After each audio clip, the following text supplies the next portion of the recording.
एकदम मैं तो बाल थोड़े क्या दाढ़ी वाले काले कराता हूँ ना। कई बार काले मुझे यार आपकी उम्र इतनी होगी कि बोले साहब थे तो काला करा उठा कौन पड़े माँ तो बहुत तकलीफ है। ये सही बात है, लोग भी नहीं करे, इस बात का भी ध्यान रखना।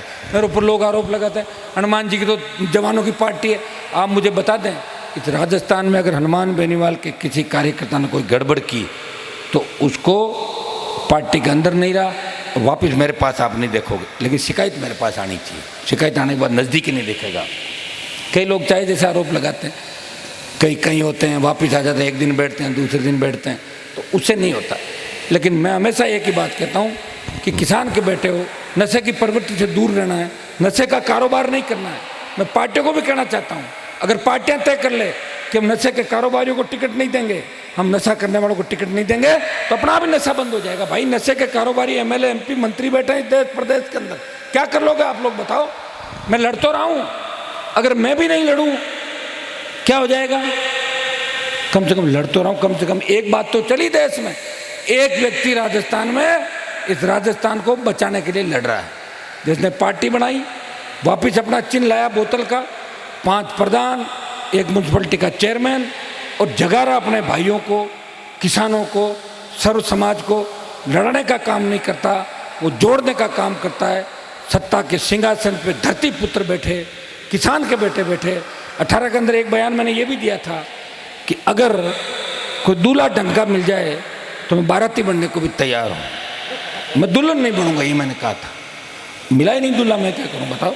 18 से 23 आ गई और उम्र तो मेरी भी बढ़ रही, कम थोड़ी हो रही, धीरे धीरे जा रहा हूँ। मेरे साथ वाले कई लोगों को देखता हूँ एकदम मैं तो बाल थोड़े क्या दाढ़ी वाले काले कराता हूँ ना। कई बार काले मुझे यार आपकी उम्र इतनी होगी कि बोले साहब थे तो काला करा उठा कौन पड़े माँ तो बहुत तकलीफ है। ये सही बात है, उम्र तो बढ़ी रही है, तो उम्र भी बढ़ रही है। उम्र बढ़ने के साथ नौजवानों ने तो मामला बीड़ा उठा लिया।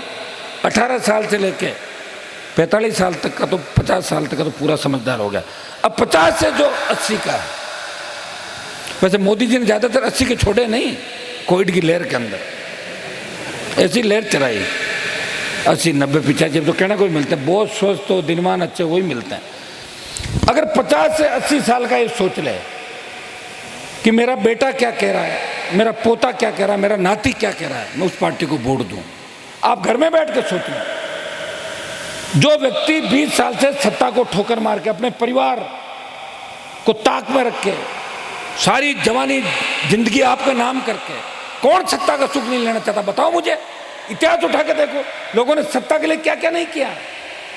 सत्ता प्राप्ति के लिए भाई ने भाई को मार दिया, सत्ता प्राप्ति के लिए लोगों ने वैवाहिक संबंध स्थापित किए राजस्थान और देश के अंदर। पता नहीं आप लोगों को, एक व्यक्ति है जो सत्ता के ठोकर मार रहा है, उसके पीछे सत्ता भाग रही है और वो आगे आगे भाग रहा है। देखो वो मैं ही हूं, वो कोई डेगाना वाला नहीं है और न कोई इधर उधर वाला है। आप देख लो 5-6, इनको तो सत्ता दिखनी चाहिए, कहीं ले जाओ इनको सत्ता का बता के। और मैं और क्या दूँ, और मैं अगर सत्ता में आ गया तो ये आपको 1500 को लेके मेरे घर आ जाएंगे, अरे साहब मारो मती में थका यहाँ और माने बगस्त ये राम ने आज रखना पहले आज आगे ले ले ले ले। तो मैं आपको वही कहूँगा जो मैं कर रहा हूँ।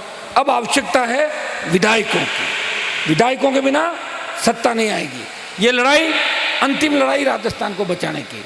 जिस तरह अंग्रेज इस इंडिया के अंदर जब अंतिम समय राज कर रहे थे, तब भारत की तमाम जातियों ने इकट्ठे होकर कहा कि हमें एक ही नारा देना है कि अंग्रेजों भारत छोड़ो, भारत को गुलामी की बेड़ों से मुक्त कराना है। भगत सिंह को जब पूछा कि आपको फांसी हो जाएगी, राज आपको नहीं मिलेगा, उन्होंने कहा मुझे राज मिले या नहीं मिले, लेकिन भारत माता गुलामी की बेड़ों से मुक्त हो जाएगी। हनुमान बेनीवाल वही लड़ाई लड़ रहा है। अब आपको राजस्थान में एक ही नारा देना है कि कांग्रेस भगाओ, भाजपा भगाओ और आरएलपी लाओ।